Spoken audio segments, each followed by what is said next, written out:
আমি আগে যেহেতু সিদ্ধান্তটা নিয়েছিলাম যে যাব বলে জানিয়েছিলাম, কিন্তু এদের যে আচরণ, তারপরে আমাদের স্পিচ পাঠাতে বলেছিল 7 দিন আগে, রিটেন স্পিচ, তারপরে বাজেট হয়েছে।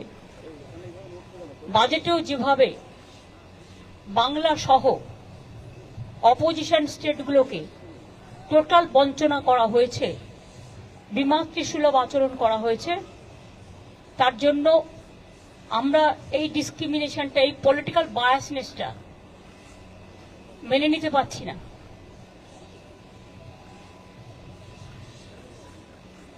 এবং তারপর থেকেও যে attitude from minister two BJP party, এমনকি বাংলাকে ভাগ করার চক্রান্ত, একদিকে হচ্ছে ইকোনমিক ব্লকেট, অন্যদিকে হচ্ছে জিওগ্রাফিক্যালি ব্লকেট, পলিটিক্যাল ব্লকেট, এবং বিভিন্ন দিক দিয়ে ঘিরে টুকরো টুকরো করে দেওয়ার দেশকে যে পরিকল্পনা, এবং মিনিস্টার নিজে when parliament is in process, he is making his own statement to divide the Bengal, and now from different sources different party member is giving different type of statement to divide Bihar, to divide Jharkhand, to divide Assam, to divide Bengal. We strongly condemn this attitude. Divide Bengal, to divide Bengal means divide our country India. We don't support this.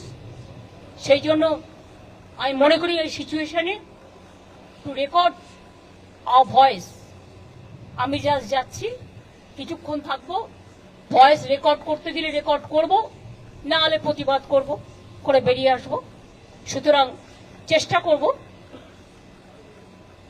আমার স্টেটের হয়ে কথা বলা, এবং আমি যত জানি হেমন্ত যাচ্ছে, ওর স্টেটের হয়ে কথা বলবে। সুতরাং আমরা on behalf of us will speak for everybody. Thank you, দেখা হবে। হিন্দি আমার কোনো প্রেস আছে, বলে দেবো আবার।